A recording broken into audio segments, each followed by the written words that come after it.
I'm stunned. Hello, I'm Dora Berry, school social worker for Hopewell Valley Regional School District in Central New Jersey.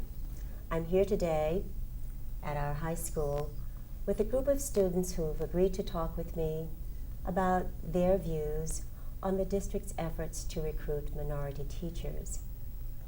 As I have talked with young teachers, I have often heard from them that they don't feel needed in a district such as ours, that their commitment to teaching includes a need to see that they are making a difference in the lives of the students they reach.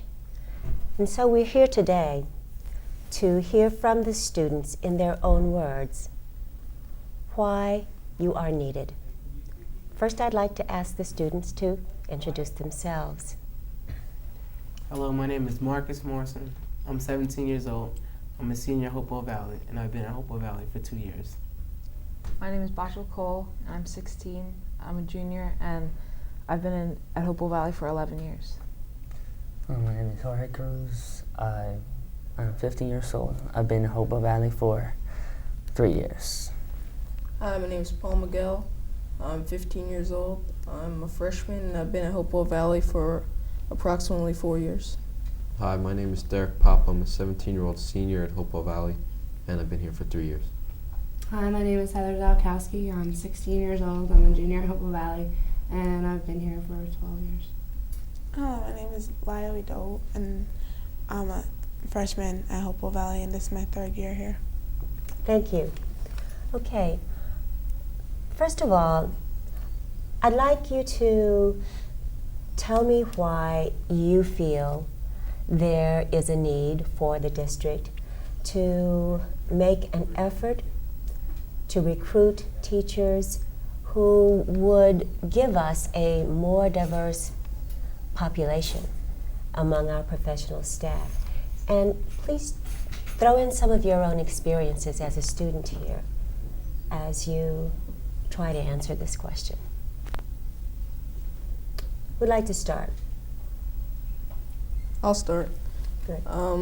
I think that it would be very beneficial for many students because I would like to relate to a teacher that is perhaps of another color besides white or another nationality or something like that, because I'd get to have someone that I could really talk to and someone that's different than the norm in Hopewell Valley. Perhaps we need to let our viewers know what the norm in Hopewell Valley looks like. What does it look like to you as a student? Bachel, you've been here for most of your, for all of your school life. So what's our professional staff look like? Basically, every year I've either had a white male or a white female, and except for last year when I got the chance to have Mr. Loper as a teacher. And I think maybe if we had more diverse teachers, then we could get a different perspective on what we're learning about. Because even in math and stuff like that, maybe someone from a different background has something else to offer. Anybody else? Yeah, I think that, there's a lot of talk about, we do have a lot of, I think in some aspects, a lot of misunderstandings about different races that aren't necessarily so prevalent in Hopewell Valley. I think we do have a lot of attitudes that could be changed, and I think that a lot of times the stereotypes that you tend to get about minorities, when we don't have a lot of minorities in this school, you don't see any minority teachers or minority figures in authority or higher up positions that say, this is somebody of a minority you can respect and look up to and admire and learn something from. I don't think a lot of students here really get that in the community. I think that if you bring in, minority teachers, they begin to see, that, not all black people live in Trenton, and, I mean, they get a different perspective on things. Thank you, Derek. Jorge, what's it been like for you? Well, it's been fine for most of the time. I mean, I have problems sometimes, but you know, I've managed to, you know. Where did you attend school before you came to Hopewell Valley? I used to go to Council Rock, Newtown, Pennsylvania. I went for 1 year there, you know. No, they didn't have like different. Most of the people there were white, you know. I was the only Hispanic there. There was no other. I didn't feel bad, but you know, I got along with most of the people fine. And so do you think it's important for a district to have representatives of other cultural and ethnic groups? Well, I guess it's good because that's something that I can relate to. It's easier for me to talk to that person because they might know my situation better than, you know, some other people, I guess. What benefits do you think you as a student would derive from having teachers from other groups represented among those who are your teachers or administrators? You have any ideas, Marcus? I think we would be more proud of ourselves walking around the halls. As a minority, I'm talking about what I am.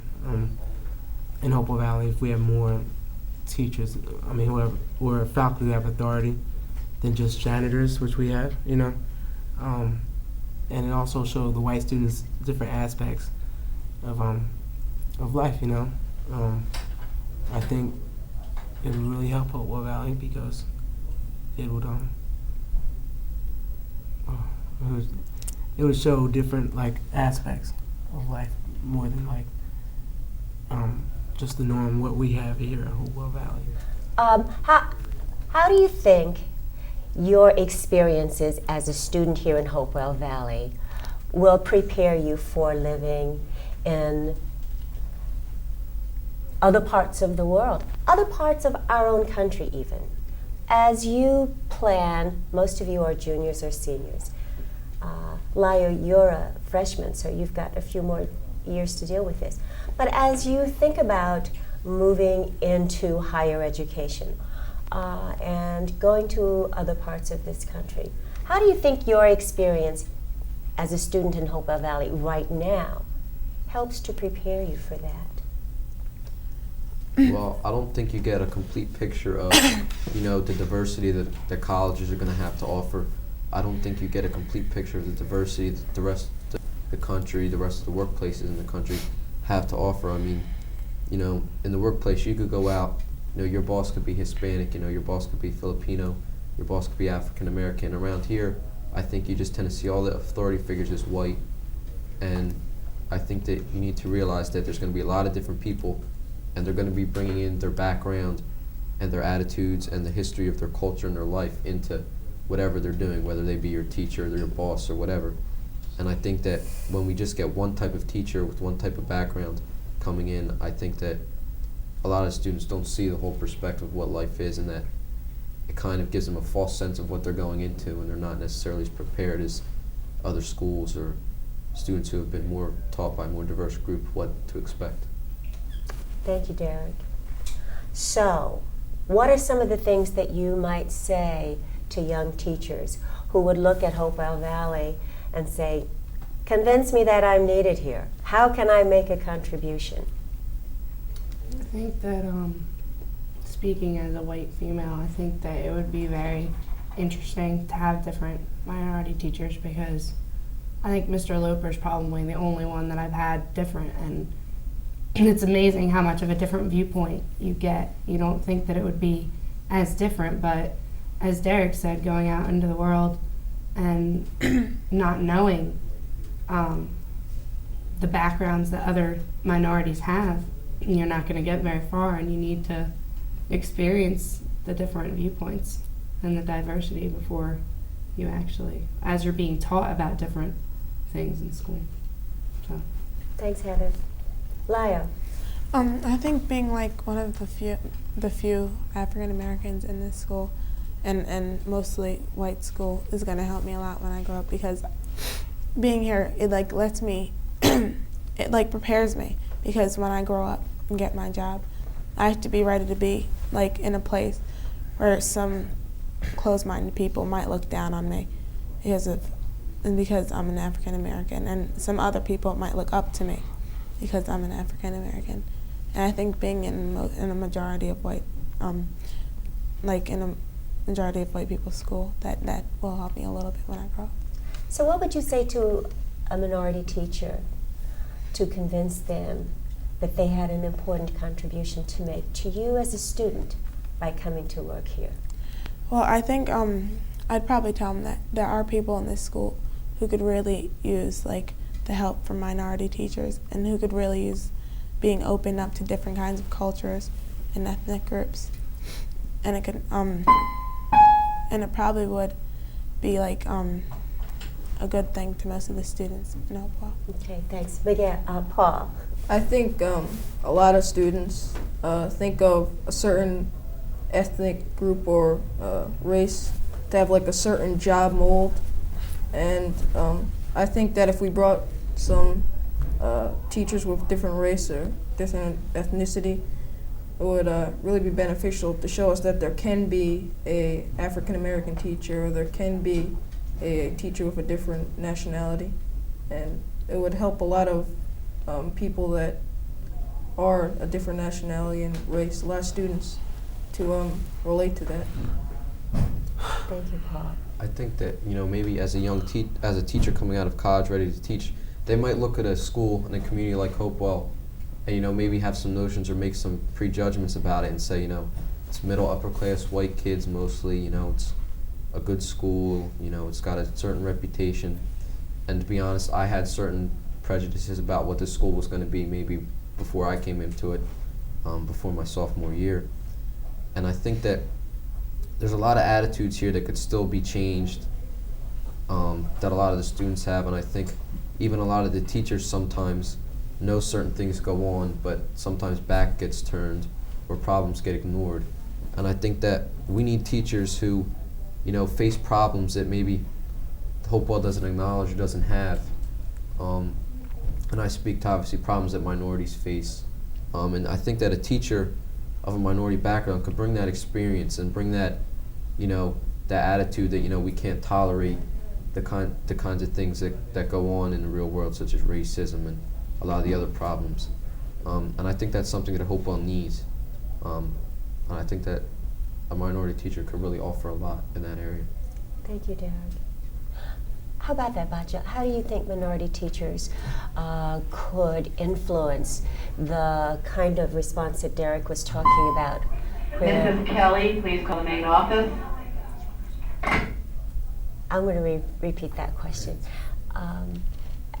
How do you think that minority teachers or administrators might influence the kind of response that Derek was talking about, where sometimes you see people walking away from dealing with problems that may reflect negative attitudes? Well, not only the problems that you're going to face here, but Hopewell Valley's kind of like a bubble, and no one's really exposed to anything. And I ask a lot of my friends and a lot of people who've grown up here who are not from a minority, have not been on an airplane or haven't traveled out of the United States, and who don't really have a lot of traveling experience. And growing up here, I never really had a problem. Like, no one ever really, I never had experienced any racism or whatever. And my mom always used to come in and teach about India to my classmates. And I tried to answer questions, like a lot of people ask me, what does the dot on the forehead mean, and stuff like that. But if you don't know, if there's not a teacher, I mean, I wish there were more different teachers so they could explain that to the students themselves, so that when they go out into the real world, which is not very well exemplified by Hopewell Valley, that they don't make a comment which is not necessarily going to be out of hatred, but just out of just plain ignorance. And they'll say it and they won't think they're saying anything wrong, but sometimes you just kind of, you're just like, how is that person saying that? And they don't even realize it's wrong. Like this summer I was at a soccer camp and I was standing right there when my coach made a joke about Indians. And it was just, I was just kind of standing there and the joke was going along and I wasn't quite getting it until he said the punchline, and I just kind of, my jaw just kind of dropped open. And obviously, like when he grew up, he never had anyone else different around, and probably grew up in a place like Hopewell Valley. And I mean, I didn't start like crying or like, I didn't like attack him or anything, but I tried to change his view. Like I told him that that's where I was from and everything, but once you're older, you can't change people's views that easily. So what you're saying is the students who grow up in this kind of community are missing something? They miss, I don't know, they kind of go out with a bit more ignorance than maybe someone who's exposed to different, not only races or cultures, but different points of views, different beliefs that people have, you know, different identities. How about that, Jorge? Bachel has just shared an experience that clearly was a reflection of someone else's lack of information about another group of peoples in the world. Do you ever get the feeling that you're witnessing that it isn't that people are deliberately being racist or whatever, but that they just don't understand? Most of the time it's just ignorance. You know, they don't know a lot about something and they talk about it without knowing anything about it, you know, and they just, when that happens, I just, you know, I don't get mad or anything. I just tell them, you know, the way it goes. But, you know, if they keep doing it, then I do get mad. So what's the role of teachers or administrators in influencing the way students think, behave, and their beliefs? Well, I think, as Marcus said before, I feel proud, you know, to say, you know, I could relate to that person and say, you know, that I have a friend there or get more attached to that person. That's what would happen, I think. And, you know, in case that, you know, there's a problem or something, that person be there for me, I know, because, you know, would help me explain to some other people that don't have that knowledge. Do you? Yes, Paul. I think that the teachers, it's their role to make sure it's not a culture shock as soon as a student walks out into the rest of the world, basically, and out of the shell of Hopewell Valley, and they figure out that, like, not everyone's white and not everyone acts the same way, and there are black teachers and things like that, and so that they're open-minded when they walk out and they're not, as they say, ignorant. Yes, LAYO. I think another good thing to have like more minority teachers in the school is because they'll probably understand more, and they'll understand like what it's like to be like the only African American student, and like one of the only African American students in a school of mostly white kids, or how it feels like to be one of the only Hispanic students, and they'll see like how it's like to be like one of very few minority students in a school. So you think it's important for students to be able to identify with their teachers and principals? And what has that been like for you as you've sat in classrooms and walked through the hallways of the schools in Hopewell Valley, in terms of your being able to identify with your teachers and your principals? I think there's some really good teachers here who do a lot of good things, you know, who even though they might not be black, they might just be, you know, a white teacher who's been here for, you know, years. I think they still, they're teachers that don't necessarily have the attitudes that, you know, that might contribute to a stereotype a student might have here. I think there are teachers who really, when they see something going on in the hallway that, you know, is an incident of intolerance or something of that nature, you know, they'll stop the student, you know, and they won't hesitate for a second to do that. And, you know, they won't hesitate to, you know, ask a minority or a new student to the school, you know, how's it going, how you doing, you hanging in, any problems, you need anything. I think, and to an extent, you know, with Mr. Lang, Mr. Oliver, Mr. Corelli, Mr. O'Brien, a couple other teachers, it's good in that respect at this school. I think there are a lot of teachers who do make a good effort at that, and I think that for a minority student, you know, it might help you more, you know, when you've got a teacher, you know, asking you how you're doing, you know, stopping something like that, you know, you might say, okay, you know what, you know, he knows where I'm coming from when I say, you know, this racist kid 2 lockers down or whatever like that, or something of that nature. Or when, you know, when a teacher comes up and says, you know, why are you saying a remark like that, you know, to look at a white teacher who's telling you not to make it, you say, huh? But when you look at a minority, you know, you realize that, you know, nobody tolerates that kind of thing. Thank you, Derek. Paul, you had an idea? Well, I'm half white and half black, and when I have a lot of white friends, but whenever my relatives from New York who are black come over, I have a harder time relating to them than I do my white relatives. And I think it would be nice to have like some teachers that were of different colors, so I could, you know, like relate to them a little better instead of constantly having to see white faces like teaching me. I think it should be like a happy balance, a little more of a medium. Thank you, Paul, for sharing that. Well, I think we've just about run out of time, so I would really like to thank all of you for taking the time to share your thoughts about this very important topic with us today. Thank you very much.